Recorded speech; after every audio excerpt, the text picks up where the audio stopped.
Olá pessoal, nessa videoaula nós vamos falar sobre o antropólogo Marshall Salins. A maior parte das informações contidas nessa videoaula foram extraídas do texto Marshall Salins da Elizabeth Pisolato, que está na coletânea Os Antropólogos. Mas também tem outras informações de outros textos do próprio Salins, principalmente esse texto O Pensamento Burguês, que está na coletânea Textos Básicos de Antropologia, e no livro dele Ilhas de História. Salins nasceu em 1930 em Chicago, nos Estados Unidos, e morreu no ano de 2021, recentemente. Ele estudou na Universidade de Michigan, o bacharelado e o mestrado dele, e ele fez o doutorado dele na Universidade de Columbus, em Nova York, concluindo em 1954. Ele foi professor da Universidade de Michigan entre 1956 e 74. Em 73, ele encontrou com o grande antropólogo estruturalista francês Lévi-Strauss. Desse encontro fez com que ele repensasse muito das suas ideias, né, e digamos que foi um ponto de inflexão na sua trajetória intelectual. E em 74 ele passa a dar aula na Universidade de Chicago. Entre as obras dele mais representativas das suas contribuições para a antropologia, né, principalmente a dimensão teórica, estão os livros Cultura e Razão Prática, de 76, e o Ilhas de História, de 1985.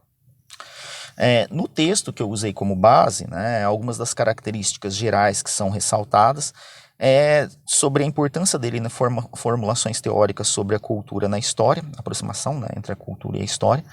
A característica dele de ficar revisitando as próprias teorias, então ele repensa e critica, né, tem uma autocrítica em relação às suas próprias teorias e também às outras teorias em voga. Uma busca de conciliar teoria e praxis e tentar retirar os excessos das teorias, né, que estão aí em voga. Tanto do materialismo, e a gente consegue perceber isso, principalmente no caso do materialismo histórico, que ele tentou aplicar, né, em algumas análises, como também da teoria liberal econômica. E ele vai defender também, ele vai ficar famoso por defender uma pesquisa que leve em conta, ou priorize, né, no primeiro momento que priorize, depois que leve em conta a razão simbólica, em detrimento da razão prática. Dentre os temas de destaque da pesquisa dele estão a economia nas sociedades não ocidentais, não capitalistas.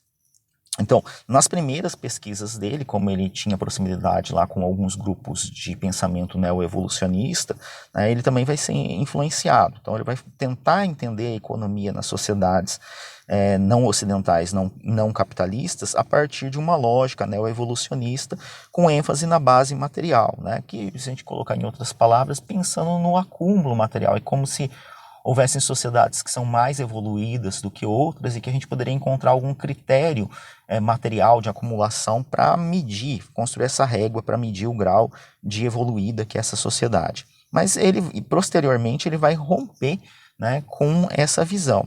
E ele vai perceber, né, vai buscar, principalmente na dimensão cultural, uma nova referencial teórico para entender essas sociedades não ocidentais, não capitalistas, né? Ele vai perceber que é a cultura que define as necessidades, né? Então, lá na economia tem aquele conceito de a necessidade determina o consumo está relacionado com a produção. Mas essa necessidade, ela não é uma necessidade estritamente biológica, ela é uma necessidade que é culturalmente construída.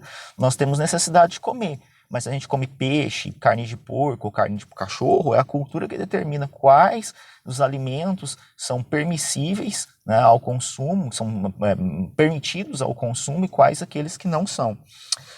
Ele vai perceber também que, enquanto no pensamento liberal, ali, na lógica da acumulação, né, a acumulação seria algo boa, desejável, em algumas sociedades tradicionais, como as caçadoras e coletoras, o acúmulo de posses materiais atrapalharia o funcionamento dessa sociedade.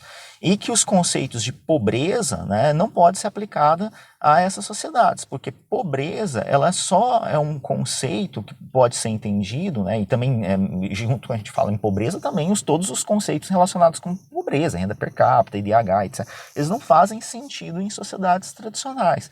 O conceito de pobreza só faz sentido numa sociedade que busca acumular capital, né? É óbvio que nessas sociedades tem escassez, mas escassez não é pobreza. Para a gente pensar, né, que eu coloquei didaticamente como que seria essa mudança no pensamento do Salins, né, como que seria, digamos, o passo a passo, as etapas de mudança da perspectiva teórica dele, né? Mas isso aqui é só uma divisão didática, tá? Para a gente entender mais ou menos como ele mudou. Não é para levar isso ao pé da letra, não, tá, gente? Mas assim, se fosse pensar, né? Foi mais ou menos assim. Ele no começo dele, na carreira dele como antropólogo, né, ele utilizava como referência teórica o materialismo histórico dialético, que inclui aquela lógica que a infraestrutura determina a cultura, ou em outras palavras, né, que fenômenos como cultura, costume, tradição, moral, língua, religião, tudo depende da economia, né, a economia determina essas outras esferas da vida social. Né, ele vai perceber que essa lógica, né, do materialismo histórico dialético, ele não é adequado para entender a economia nas sociedades tradicionais. Ele vai migrar, então, para uma abordagem culturalista, que o foco está na cultura. Lembrando que a cultura, né, essa abordagem culturalista, ela inclui o conceito de razão simbólica. E aqui só antecipando, né, o símbolo, ele seria o átomo da cultura. Então, o símbolo é o elemento básico a partir do qual a cultura se constitui nessa abordagem do Salins. Então, uma abordagem culturalista que analisasse a cultura seria mais adequada para entender a economia nas sociedades tradicionais. E depois, né, digamos que num terceiro momento, né, ele vai perceber que essa abordagem culturalista que ele utilizou para entender as sociedades simples, ela também ajudaria a entender as próprias sociedades complexas, capitalistas, industriais, etc. E daí ele vai ter um texto que a gente vai analisar nos próximos slides ali, que demonstra uma tentativa de aplicar essa abordagem culturalista para entender a economia em sociedades complexas. E lá no final, na fase mais madura da vida dele, ele vai criticar os limites dessa própria abordagem culturalista que, né, foi tão profícuo e tanto ajudou ele a compreender esses fenômenos econômicos. Lembrando que ele não questiona só, né, no final, o questionamento ao determinismo cultural, a abordagem culturalista, né, também está com a própria natureza dele de uma crítica constante, né, a todo tipo de determinismo, como no passado ele criticou os determinismos econômicos e sociobiológicos que também estavam ganhando certa força, certa atração ali na década de 60.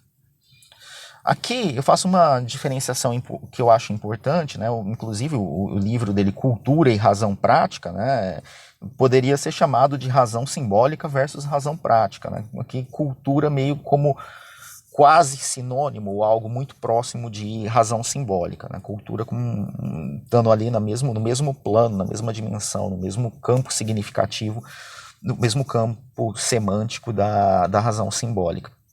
E a gente opor esses dois tipos de razão. Né? Aqui, pensando didaticamente, é como se os seres humanos pudessem pensar por uma razão prática e por uma razão simbólica. É mais complexo que isso. Né? A gente, em pesquisas, em estudos mais aprofundados, esse esqueminha aqui pode ser bem questionado. Mas aqui, só para um primeiro passo, para uma introdução ao assunto, né? A razão prática é uma razão de lógica instrumental, né? Para chegar a algum lugar. Né? Então, meios para atingir fins, que envolve uma noção de cálculo matemático, de uma lógica orientada pela eficiência. Então, pensamos uma ação orientada para uma razão prática, uma ação que busca comida, busca riqueza. Né? Então, exemplos, né, de questionamentos de ordem de razão prática. Então, como ganhar mais dinheiro? Como economizar tempo? Como chegar mais rápido? Como fazer mais com menos? Isso são todos questionamentos, né, da dimensão da razão prática. Agora, na razão simbólica, né, ele está mais numa lógica cultural, de ideias, valores, símbolos. Então, envolve, por exemplo dessas ideias, valores e símbolos seriam justiça, honra, tradição, tabu, pecado. Né? Então, um questionamento, né, de ordem de razão simbólica. Como não sacrificar a tradição diante de novas situações? Como defender a honra diante de desafios? Como ser justo sem quebrar um tabu? Né? Então, por exemplo, você quer entender um comportamento de um samurai que foi derrotado em batalha, mas não ferido mortalmente, e mesmo assim ele decide se suicidar por ter sido derrotado. Não é, aí você não entende usando um esquema de razão prática, né? Mas sim, por uma questão de razão simbólica, né? Então a honra é mais importante que a própria vida. Então ali ele agiu motivado por uma razão simbólica, né? E né, é esse lado que o Salins tenta enfatizar. O texto que ele vai tentar demonstrar como opera a razão simbólica nas sociedades capitalistas é esse texto, La Pensée Bourgeoise, né, o pensamento burguês, a sociedade ocidental enquanto cultura. Então o texto ele é um texto que tem muitas informações, né, e ele começa o texto criticando a economia marxista, né, que vai ter aqueles conceitos que toda mercadoria tem o valor de uso e o valor de troca. Ele vai dizer que não é só esses dois tipos de valor, que teria também o valor simbólico. E que as sociedades capitalistas ocidentais, elas gostam de ver a si mesmas como sociedades que são racional no sentido de razão prática, né, eficiente, eficaz, pragmática, de lógica utilitária e instrumental. Então aquela uma que só faz aquilo que é útil, que é prático, que tem alguma finalidade muito clara e óbvia, né. E daí o Salins vai demonstrar, né, que não é bem assim. Então, pensa, por exemplo, algo de ordem prática, né? Todo ser humano precisa de proteína para sobreviver. Então, o ser humano buscar proteína é algo que segue um imperativo da razão prática.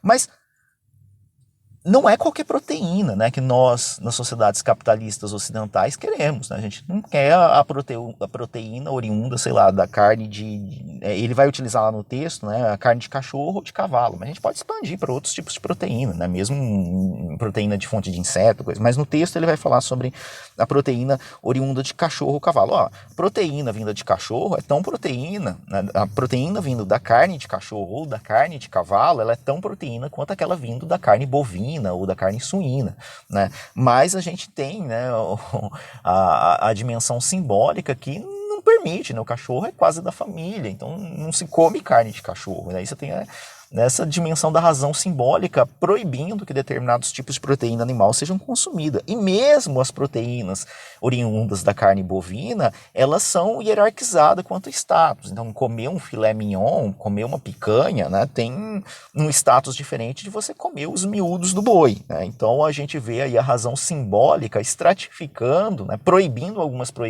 proteínas animais de serem consumidas e estratificando, hierarquizando outros tipos de proteína. Então não é tão prático assim, né? Nós não somos tão instrumentais, tão pragmáticos como nós queremos acreditar, ou que a gente mente para nós mesmos, né, dizendo que nós somos, nós capitalistas, nós, indivíduos que vivemos em sociedades capitalistas, né, gostamos de pensar que a gente é assim, né? Mas ele vai mostrar que não é bem assim, né?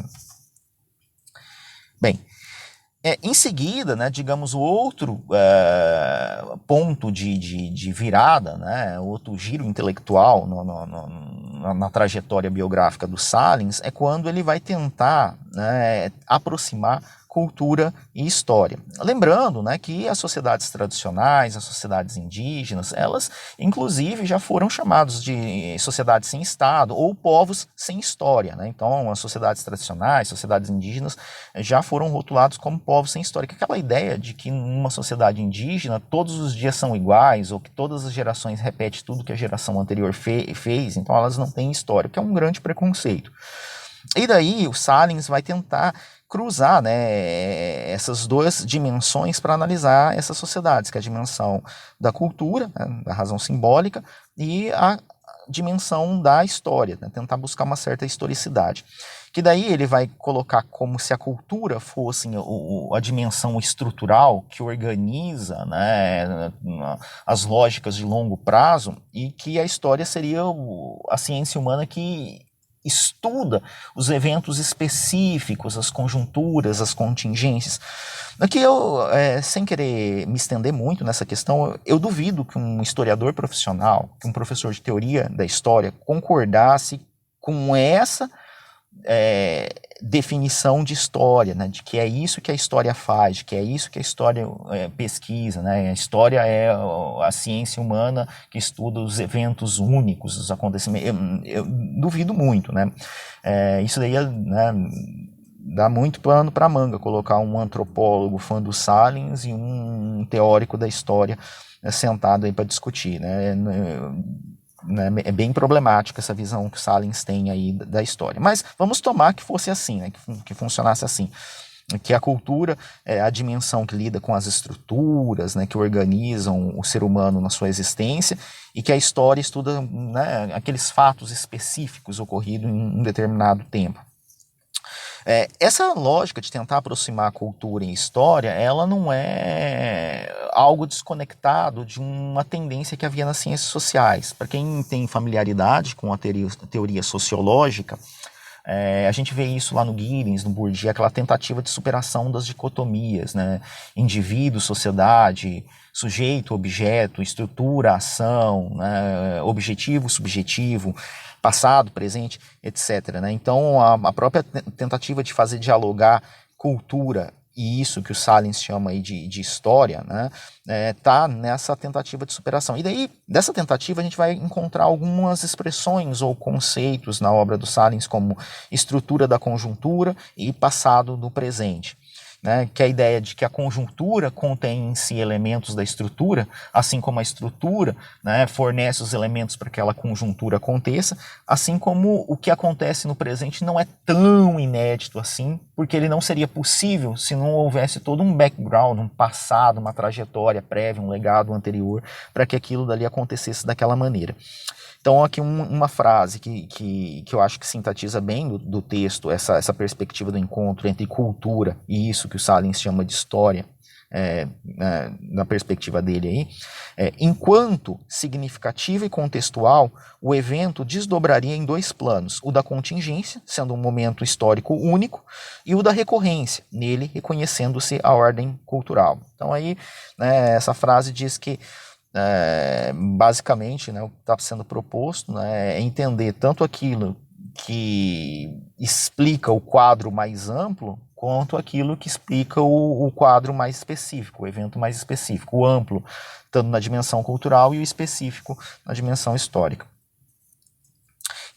Essa perspectiva aí do encontro de cultura e história, ele vai estar bem claro no livro Ilhas de História, principalmente no episódio em que ele narra a interação entre o Capitão Cook, né, um europeu que foi explorar lá o Oceano Pacífico, né, o Oriente, e o povo do Havaí. Né? Então, ele vai narrar, né, como foi, né, a viagem do Capitão Cook por essas ilhas lá, e principalmente a interação com o povo do Havaí, e o Salles vai tentar interpretar como os havaianos interpretaram o encontro, a interação e a morte do Capitão Cook em terras havaianas. Né? Então, eu vou ler aqui uma frase e daí depois eu explico. O Capitão Cook morre uma única vez, mas sua morte se repete anualmente enquanto identificado ao Deus Lono, que retorna às ilhas todos os anos como as águas fertilizadas. A morte do capitão seria uma metáfora histórica de uma realidade mítica. Então, é como se houvesse... os havaianos, eles tinham uma determinada mitologia, né, que tem os deuses que agem assim, que tem essas características, que tem a lógica de fazer determinadas ações e tem a trajetória desse deus termina de uma determinada forma. E daí eles identificam, né, no Capitão Cook, né, no encontro, na forma como ele tratava as pessoas e depois na morte dele, como um paralelo, né, com esse deus Cook. Então é como se aquilo que estava lá na mitologia deles tendesse a se repetir, né, periodicamente, nos eventos que aconteciam. Né? Então, sempre haveria, depois de algumas décadas, ou depois de alguns séculos, voltaria uma outra pessoa que teria características e fariam coisas parecidas. Aqui uma comparação bem porca que eu posso fazer é com quem conheceu o desenho Cavaleiros do Zodíaco, né? Lá na história do desenho Cavaleiros do Zodíaco, né? A deusa Atena reencarnava a cada 200 anos e ela teria os seus defensores, que seriam os Cavaleiros do Zodíaco, que lutariam contra o mal, os inimigos, etc. Então, é como se aquela história fosse meio que cíclica. Então, tem aquela primeira fase mítica, né? Que serve de referência para todas as outras que vão se repetir mais ou menos seguindo padrões parecidos, né? Então, é dessa forma que o Salles interpreta. E por fim, na última fase intelectual do Salins, vai ter uma discussão sobre a questão do sistema mundo, né? Eu vou ler uma frase e depois eu vou explicar os elementos. Os povos, sob o impacto do capitalismo em expansão mundial, como vítimas e testemunhas silenciosas da própria submissão. Contrapondo-se a essa visão, propõe então, se seria a teoria do sistema mundial justamente uma forma de consciência ocidental imposta aos nativos. Aqui, né, eu vou explicar primeiro, né, o que é o tal do sistema mundial que aparece na citação, ou sistema mundo. Né? A ideia de sistema mundial ou sistema mundo é que os diferentes povos, né, a partir de uma matriz ali capitalista, eles começam a se integrar ou ter fluxos de intercâmbio entre os diferentes países, as diferentes sociedades, que faz com que elas fiquem integradas, como tendo uma base comum, uma história mais ou menos comum via integração, tendo o motor disso daí o capitalismo. Então, conforme esse sistema mundo ou sistema mundial, ele vai se expandindo, né, vai fazendo com que todas as outras se integrem e sejam assimiladas por esse sistema crescente. Então, a gente pensando que existe esse sistema mundo e que ele está se expandindo, o que acontece com as sociedades tradicionais, né? A leitura mais conservadora, né, seria que o sistema mundo ele vai varrendo, vai assimilando, né, vai destruindo as culturas tradicionais conforme vão englobando esses povos, né, vão destruindo como? Por meio do imperialismo, por meio do colonialismo, né, então as culturas locais, as culturas tradicionais, elas vão sendo dizimadas, destruídas, né, e aí seria como que se essas sociedades tradicionais ficassem passivas, né, diante desse processo. E daí é isso que o Salins vai dizer, que essa é uma leitura que é uma leitura um pouco pobre do processo, né? Então, só entender as sociedades tradicionais como os povos ali passivos, vítimas, que são completamente... não é uma leitura do que está acontecendo, do que acontece, né? Mas também uma tentativa de virar de ponta cabeça essa leitura, também ela não ajuda a entender o que de fato está acontecendo. Imaginar que as sociedades tradicionais, eles são os grandes heróis, que conseguem resistir duramente, manter suas culturas intactas, né, isoladas e coisas, também não é uma boa leitura, né? Então não trocar também um etnocentrismo ocidental, né, por uma leitura a partir de um etnocentrismo não ocidental, né? O que seria melhor pensar é numa via de mão dupla, né? Você tem um processo de imperialismo, colonialismo que tenta, né, fazer, e tem do outro um de resistência, de adaptação, de estratégias de sobrevivência, resistência, né, de preservação de elementos culturais, né? E essa tentativa de preservar com os recursos que tem os elementos da sua cultura diante e ao mesmo tempo, né, sem ser completamente colonizado, né, mas você pegar essa modernidade e transformar a partir dos elementos nativos, né, seria uma tal de indigenização da modernidade. A consequência, né, disso, desse processo, seria que várias modernidades coexistiriam no mundo. Então não haveria uma modernidade no singular, mas várias modernidades, cada uma, né, com feições diferentes, dependendo da lógica em que ela foi ali hibridizada, foi construída. Bem, agora eu convido vocês, né, quem ficou comigo aqui até o final, né, eu convido a assistir outros vídeos de outros grandes antropólogos, né, a gente tem um vídeo sobre o Victor Turner, Pierre Class, Margaret Mead, Mary Douglas, então convido vocês a assistirem. E também peço sugestões, né, em quais sociólogos ou antropólogos que vocês gostariam que eu comentasse no próximo vídeo. Obrigado por assistir, um abraço.